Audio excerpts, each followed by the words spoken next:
बहुत ज़रूरी है, लेकिन अल्टीमेटली हम एक सोशल वर्ल्ड को डील कर रहे हैं। ये कोई ऐसा चीज़ नहीं है कि आप फैक्ट्री चला रहे हैं, आप एक फैक्ट्री का मतलब वो मैनेजर हो, आप एक इंस्टीट्यूशन चला रहे हैं और एजुकेशनल इंस्टीट्यूशन, इसमें अलग अलग मतलब श्रेणी के लोग हैं। बहुत कोमल बच्चे भी हैं जो जस्ट स्कूल से आए हैं, और आपको रिटायरमेंट के कगार पर खड़ा हुआ कोई ऐसा व्यक्ति भी मिलता है जो कहता है कि सर 2 महीना रह गया, मेरा प्रमोशन नहीं हुआ है। तो वो भी बड़ा संवेदन तरीके से आपको सोचना पड़ेगा। अदरवाइज आप कहोगे कि नहीं, जैसे कहा जाता है ना, law will take its own course. ये बात जब एडमिनिस्ट्रेटर कहने लगेगा ना, तो फिर वो प्रॉब्लमेटिक है। लॉ तो मतलब फाइल वर्क है, फाइल जब तक आएगा आप रिटायर करके चले भी जाओ। तो आपको थोड़ा सा प्रोएक्टिव तरीके से चीज़ों को करना पड़ता है। वो मैं कोशिश करता हूँ, मैं अपना फाइल लेके खुद ही चला जाता हूँ यूनिवर्सिटी, साइन करा के ले आता हूँ, टाइम बचता है और फास्ट लोगों का काम भी हो जाता है। सर, अभी हाल में ही आपकी 2 पुस्तकें आई हैं, के लिए हम पूरी टीम की तरफ से आपको हार्दिक बधाई देते हैं। Thank you. अभी तो एकेडमिक और ये प्रचार के रूप में आपकी भूमिका की चर्चा हुई, एक लेखक के रूप में प्रोफेसर नचिकेता सिंह को हम किस रूप में देखेंगे, और एक आपकी जो साहित्यिक यात्रा है उसके बारे में थोड़ा हमारे दर्शकों को पाठकों को। हाँ, ये मैं ज़रूर बोलूँगा कि एक प्रोफेशनल करियर किसी भी टीचर का शुरू होता है एक शिक्षक के रूप में।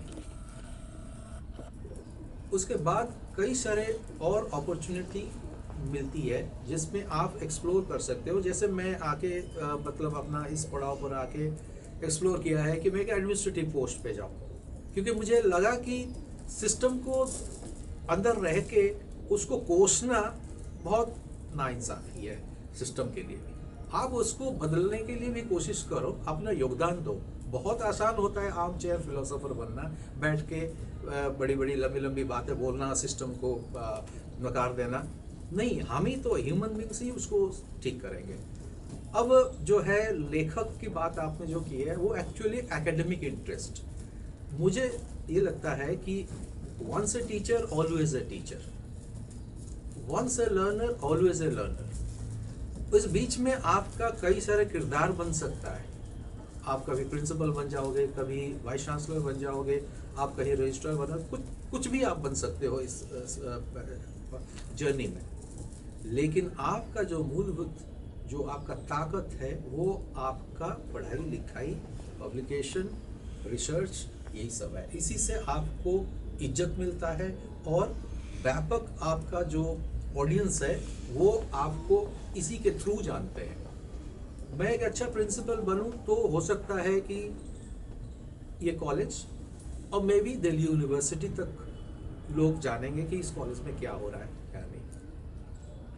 लेकिन आप एक किताब लिखते हो या कुछ एकेडमिक काम करते हो, रिसर्च करते हो, तो पूरा दुनिया जानती है आपको। और यही जो है वो अंत तक आपको लेके जाएगा, आपका एकेडमिक काम। और आजकल तो प्रिंसिपल्स जो है वो टेन्योर अपॉइंटेड प्रिंसिपल्स है। सो क्यों इसको जो कहते हैं ना अंग्रेजी में be all and and all of life समझे कि हम तो प्रिंसिपल हो गए तो फिर बात ही खत्म हो गया सब कुछ। नहीं, बियॉन्ड दैट वो एक दुनिया है, एक समय आएगा जिसमें आपको लोग आपके काम से, ना सिर्फ आपके एडमिनिस्ट्रेटिव काम से बल्कि इन काम से आपको जानेंगे। तो मैं प्रिंसिपल बनना चाहता था, लेकिन अपना व्यक्तित्व को प्रिंसिपल नहीं बनाना चाहता। प्रिंसिपल को अब मतलब मेरा पूरा व्यक्तित्व प्रिंसिपल नहीं है, ये एक लाइफ का एक मतलब पार्ट है ये, और वो आगे चल के पता नहीं और क्या होगा। तो हर समय, हर पड़ाव में जीवन के हर किरदार को आपको अच्छे से निभाना चाहिए। But sometimes people behave like once a principal, always a principal. वो लोग भूल जाते हैं कि ये थोड़ा सा गलत बोलते हैं। Once a principal always a principal, ये वर्क होना चाहिए। मतलब जब तक आप ये नहीं मानते हो कि आपको एक मौका मिला है हजारों लोगों के बीच में से आपको उठा के बना दिया गया है प्रिंसिपल, तो एक तो ईश्वर का कृपा है, दूसरा जिन्होंने आपके ऊपर वो ट्रस्ट रखा कि हाँ इनको हम चुनते हैं तो वो जाके कुछ अच्छा काम करेंगे। ये सब ध्यान में रखते हुए आपको काम करना है, आपको कुछ भी भूलना नहीं चाहिए, आपको जिंदगी में कुछ भी नहीं भूलना चाहिए कि आप कहाँ से आए हो। मैं कभी नहीं भूलता हूँ कि मैं किस जमीन से उठ के आज दिल्ली यूनिवर्सिटी के कॉलेज में प्रिंसिपल बना। नीरज का प्रश्न जो था वो साहित्यिक यात्रा से हाँ। जुड़ा हुआ था, और वो चंदा मामा से शुरुआत हुई इस तरीके से हाँ। देखें तो उसको कैसे देख रहे हैं? साहित्य एज सच कहा जाए तो जैसे हम क्या विश्वविद्यालय, चंदा मामा को मान सकते हैं कि आपके मन में बीज रोप रहा था साहित्य?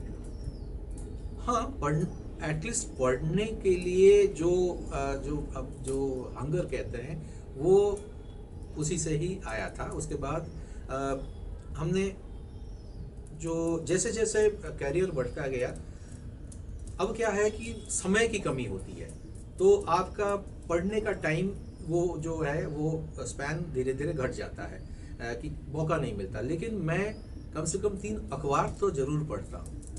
अखबार से भी मुझे बहुत सारा चीज़ सीखने को मिलता है, जानने को मिलता है, और मेरा फील्ड भी इंटरनेशनल रिलेशन है, तो उसमें मेरा रुचि है, तो मैं पढ़ता हूँ ऐसे चीज़ों को। लेकिन साहित्य जो एक्चुअल जो लिटरेचर है वो उस फील्ड में मतलब जाके अंदर तक जाके उसमें कुछ शोध करना या फिर उसमें ज़्यादा समय दे पाना, वो थोड़ा सा मेरे लिए नहीं हो पाया है कुछ समय से। लेकिन हाँ, एकेडमिक काम मैं करता रहता हूँ। फिर एक कवि हैं सीता खान, और उन्होंने कला हांडी नाम की कविता भी लिखी है, और उसके 17 बिहार के हैं? नहीं, उड़ीसा के हैं। हाँ, हाँ। और 17 वर्जन हैं कविताओं की वहाँ। अच्छा। कला हांडी उड़ीसा का वो है, उसको काला हांडी भी पढ़ा काला है। हांडी पढ़ा है। और वो मैंने कई लोगों से पूछा भी, तो सर उसके बारे में कोई उड़िया कवि हैं जिनसे आप थोड़ा सा लगाव प्रेरणा रखते हो?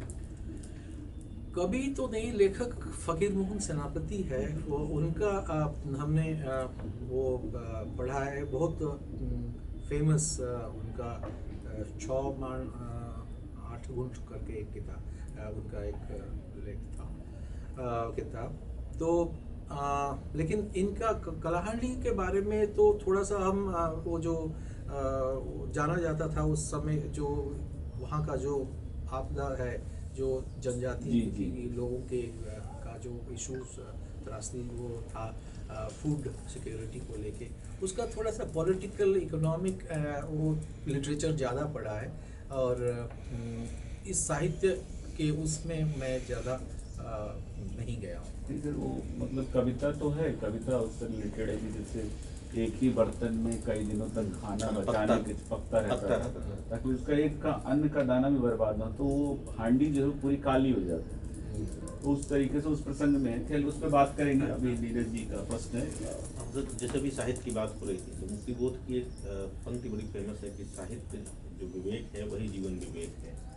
और आजकल का लेकिन जो साहित्य है जो लिखा जा रहा है, कितना ज़्यादा लिखा जा रहा है, प्लेटफॉर्म इतने सारे आ गए हैं सोशल मीडिया पे, तो आप कहीं लगता है क्या कि साहित्य विवेक जीवन विवेक जितना एक्सपोजर मेरा साहित्य के प्रति मतलब हुआ है, उसमें मुझे लगता है कि उसका बाजारीकरण हुआ है और जो साहित्य जो है वो हमारे अंदर संवेदनशीलता पैदा करती है, एक संस्कार रहती है, और जो साहित्य को उस तरह से गंभीरता के साथ लेता है और वैसे ही साहित्य को पढ़ता है, तो उनका व्यक्तित्व में वो प्रतिफलन होता है उन चीज़ों का। लेकिन ज़्यादातर जो इजीली एक्सेसिबल लिटरेचर जो आजकल उपलब्ध होता है डिजिटल माध्यम से, वैसे प्रिंट माध्यम से, वो साहित्य एक्चुअली साहित्य के श्रेणी में नहीं आता है, लेकिन उसका असर जो है हमारे यंगर जनरेशन के ऊपर बहुत ज़्यादा पड़ रहा है, क्योंकि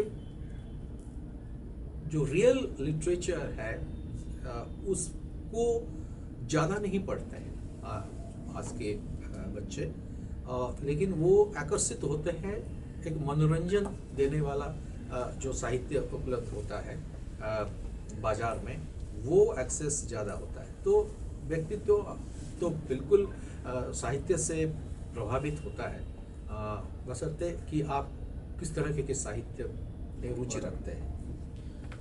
मैं आप ही कंटिन्यू करिए सारे क्वेश्चन थोड़ी अपने चीज़ें वाले। मैं आपसे इसको इस तरह से मैं जोड़ती हूँ कि आप एक उड़ीसा से आप हैं और मैं जनजातीय चेतना और एक कला साहित्य के साथ जुड़ी हुई हूँ। तो मुझे ये लगता है कि एक तो पहले कैसा आपको लगता है कि हम जो है मानव समाज में जो सांस्कृतिक चेतना है उसके बचाने की कैसे जो मूल्य हैं हमारे, खास करके जनजातीय मूल्यों की बात करूँगी, उसके लिए हमारी सांस्कृतिक चेतना जो है हमारा जो है कितनी वो होना चाहिए कि नहीं होना चाहिए, इस पर तो शायद सभी लोग कहेंगे कि हाँ होनी चाहिए। अब उसके बाद आती है कि जो सांस्कृतिक चेतना वहाँ की है आपकी किसी भी हिस्से की, किसी भी जनजातीय, हम तो उड़ीसा, छत्तीसगढ़, मध्य प्रदेश यहाँ की बातें करूँगी, उनके साथ ही होता है कि हम उसका जो साहित्य है ज़्यादातर मौखिक साहित्य है, भाषाएँ उनकी ऐसी हैं, किसी किसी लिपियाँ अभी हैं, किसी की नहीं हैं, तो उनको बचाने के लिए किस तरीके से हम कुछ कोई प्रयोग कर सकते हैं, ये मेरा पहला सवाल है। अगर आप इस पर कुछ कहें तो मेरा ख्याल है सबको उनको लाभ मिलेगा इसमें। बिल्कुल। जैसे मैं एक राजनीतिक विज्ञान का छात्र रहा हूँ, तो उसको एक राजनीतिक दृष्टिकोण से भी एनालाइज में करता हूँ कि ये जो सवाल है आपके, ये बहुत ही मतलब इसको गंभीरता से लेना चाहिए। हम नेशन बिल्डिंग की बात करते हैं, राष्ट्र निर्माण, और जब राष्ट्र की बात आती है तो एक समावेशी जो एक कल्चर है वो उसका बात करना बहुत ज़रूरी है। और जनजाति जो है, जातियाँ जो है, वो भारत जो है इस राष्ट्र का अभिन्न अंग है, तो उनको छोड़ के ये राष्ट्र कभी ना राष्ट्र बन सकता है, आप छोड़ दीजिए कि विकसित राष्ट्र बन सकता है कभी। तो इसीलिए ये बहुत ज़रूरी है। इसको करने के लिए तो वो जो कल्चर है, द कल्चर ऑफ एक्सेप्टेंस, समावेशी, जो इसको हम सिंक्रेटिक कल्चर कहते हैं कल्चरल सेंस में, जो रिलीजियस सेंस में, और बाकी जो है कंपोजिट कल्चर है जिसमें सारे, जब तक ये एक्सेप्टेंस नहीं होता है कि ये जनजातियाँ जो है वो हमारे ही हिस्सा है, तब तक ये शुरुआत नहीं हो सकती है। उसके बाद संवेदनशीलता बढ़ती है और आप फिर रेस्पेक्ट करना शुरू करते हो। प्रॉब्लम आज ये है कि जनजातियों के लिए कुछ खास योजना नहीं बना है। उनका सिर्फ, जैसे कहते हैं कि वोट बैंक पॉलिटिक्स होता है, तो जनजाति भी एक वोट बैंक है। तो अब तक वही चल रहा था, लेकिन पिछले कुछ एक डेढ़ दशक से कुछ फोकस्ड पॉलिसी सरकार की तरफ से जनजातियों के लिए बनाया गया है, और पूरा फोकस जो है, जैसे नॉर्थ ईस्ट के सारे जो स्टेट्स हैं उनके लिए खास सरकार का जो फोकस रहा है, इसमें सरकार का जो बजटरी एलोकेशन है वो बढ़ना चाहिए, ताकि उनके जो क्योंकि बहुत सारा चीज़ उनका उस फॉर्म में है जिसको डिजिटाइज करके मेन स्ट्रीम में लाना बहुत ज़रूरी है, और वो एक प्रोसेस है जिसमें टेक्नोलॉजी का मतलब यूज़ होना लाजमी है।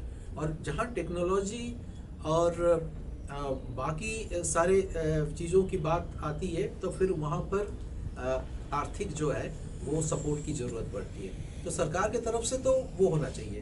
पहली बार मैंने कहा था कि समाज के अंदर हमारा रिस्पॉन्सिबिलिटी बनता है कि कैसे उनको हम एक्सेप्ट कर लें मेन स्ट्रीम में। ये हमारा रिस्पॉन्सिबिलिटी है, जिम्मेदारी है। सरकार का जिम्मेदारी है कि उनके कला, संस्कृति, उनके लिपि, उनके लैंग्वेज, उसको कैसे वो मतलब प्रॉपर तरीके से इंस्टीट्यूशनलाइज तरीके से मैकेनिज्म बना के वो करें। वो दोनों चीज़ जब होगा अपने आप वो मेन स्ट्रीम में आएंगे। बस एक सवाल मेरा जनजाति चेतना सर में और पूछना चाहूँगी, वो सिर्फ ये है कि जो लेखन तो कुछ बहुत शुरू लोगों ने किया है, और आम जो जैसे कहते हैं कि मुख्य धारा में लोग सोच रहे हैं कि आम लिखें, लेकिन क्या लिखा जा रहा है उसका तो बाद में अभी मुझे उसका परिणाम मिलेंगे, अभी मुझे मैं उसका इतना जल्दी क्या कहूँ उसके लिए। लेकिन ये जरूर है, मैं आपसे पूछना चाहूँगी, क्या जो लिखा गया है अभी तक या लिखा जा रहा है अभी, उसका हमारे आज के युवा लेखन पर क्या, जो लोग लिख रहे हैं खास करके युवा जो लेखक हैं, उनके उनके लेखन पर क्या प्रभाव या उनकी विचारधारा पर क्या कोई प्रभाव पड़ा है या पड़ रहा है? शायद वो लाइन वगैरह आप बता देंगे तो। ऐसा मैं नहीं मानता हूँ कि कुछ भी नहीं लिखा गया है, लिखा गया है, लेकिन वो पर्याप्त नहीं है। मुझे इतना गहराई से मैंने इसका विश्लेषण नहीं किया हूँ कि इसका असर कितना पड़ा है नहीं पड़ा है, लेकिन पर्याप्त नहीं है, ये तो सच है। तो मैं ये मानता हूँ कि मुख्य धारा में जनजातियों को लाने के लिए जो प्रयास मुख्य धारा से होना चाहिए वो ज़्यादा इम्पोर्टेंट है, ना कि जनजाति के कवि और लेखक वो जितना इसमें कंट्रीब्यूट कर सकते हैं उससे कई बार ज़्यादा जो है, जो मुख्य धारा में यूनिवर्सिटीज़ में और शिक्षा जगत में जो लोग आपके बड़े बड़े शहरों में बैठे हैं उनके तरफ से, और यूनिवर्सिटी के जैसे अभी दिल्ली यूनिवर्सिटी में सेंटर फॉर ट्राइबल स्टडीज़ बना है, तो वो बड़ा इसमें शोध भी हो रहा है, वहाँ से पब्लिकेशंस भी हो रहा है, और ये बस शुरुआत ही है, लेकिन वो गैप है। वो गैप को इतना जल्दी पूरा नहीं किया जा सकता है, क्योंकि गैप को पूरा करने के लिए, अच्छे लिटरेचर प्रोड्यूस करने के लिए जो शोध होना चाहिए वो थोड़ा डिफ़िकल्ट काम है, क्योंकि वो किस फॉर्म में आपको अभी उपलब्ध है वो रिसोर्सेस आपको पता नहीं। हो सकता है कि वो कहीं पहाड़ों में, गुफा में लिखा हुआ लिटरेचर मिले, या फिर आपको कहीं दबा हुआ ज़मीन के अंदर कुछ मिल जाए।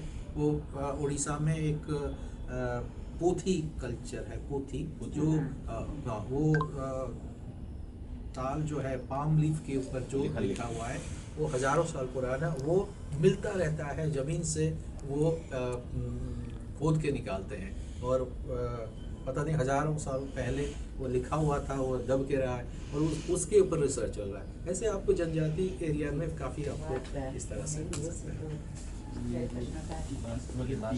एक साथ कर दीजिए, एक ही साथ कर दीजिए। अच्छा, तीनों क्वेश्चनों का एक साथ ही आप मिला के 3 क्वेश्चन है। अच्छा, तीनों क्वेश्चन थोड़ा मिला के एक क्वेश्चन बना लीजिए, फिर तो बाद में हम लोग अलग एक का सवाल मैंने वहीं बात कर लिया। हाँ, एक प्रश्न इनमें से और एक तो कर लीजिए, क्योंकि आ गए लेने सब। हाँ हाँ, तो बस ठीक है। एक प्रश्न का तो मैं बात कर रही थी कि आज के जो तमाम जो ये लोकोत्सव, जो लोक साहित्य उत्सव हो रहे हैं, इसका क्या आप समझते हैं कि इसका क्या असर पड़ेगा? कुछ इससे कुछ लोगों में जो है पठन पाठन की सुविधा नहीं, बल्कि उनकी जो है आदतें उनकी, या इसको साहित्य का प्रचार प्रसार होगा, या इससे कुछ इसका कोई हाँ, मैं मानता हूँ कि ये एक अच्छा प्रयास है। मतलब ये ऐसा नहीं है कि उसका कोई असर नहीं पड़ने वाला है, क्योंकि जहाँ जहाँ ये सब हो रहा है, ये लिटरेचर फेस्टिवल और ये, वो ज़्यादातर जो है शहरों में हो रहा है। तो वो बहुत ज़रूरी है कि ऐसे जागरूकता लिटरेचर के प्रति जो है शहरों में इसकी ज़रूरत कुछ ज़्यादा ही है, बच्चों के बीच में, यंगस्टर्स के बीच में। तो इन चीज़ों को जो लेके आ रहे हैं अच्छी बात है। पहले तो 10 साल पहले इक्का दुक्का लिटरेचर फेस्टिवल होता था, अब बहुत सारे जगह होने लगा है, और दिल्ली यूनिवर्सिटी में अगले महीने 12, 13, 14 तारीख को भी हो रहा है लिटरेचर फेस्टिवल। आप सबको वहाँ आने के निमंत्रण है। जी, एक मेरा इसमें बहुत सवाल हम लोगों ने सोच के रखा था इसमें जो है, और वो ये सवाल है कि आज हमें, मैं इसमें पढ़ना पड़ रहा है क्योंकि इसमें कई चीज़ें मैं पॉइंट आउट की होंगी। आज हम एक अशांत दुनिया में रह रहे हैं, हर तरफ युद्ध का माहौल दिखाई दे रहा है। क्या सामाजिक, आर्थिक, राजनीतिक और शक्ति की असमानता से इस समस्या ने बढ़ाया है इसको? जो जो इधर का माहौल जो आजकल जो हमारे यहाँ जो आपको डिस्टर्बेंस आप कर रहे हैं, अखबार पढ़ते ही हैं, हम लोग हर तरफ देख रहे हैं उसको, रोज बरोज इसको महसूस कर रहे हैं। ये आज इसी में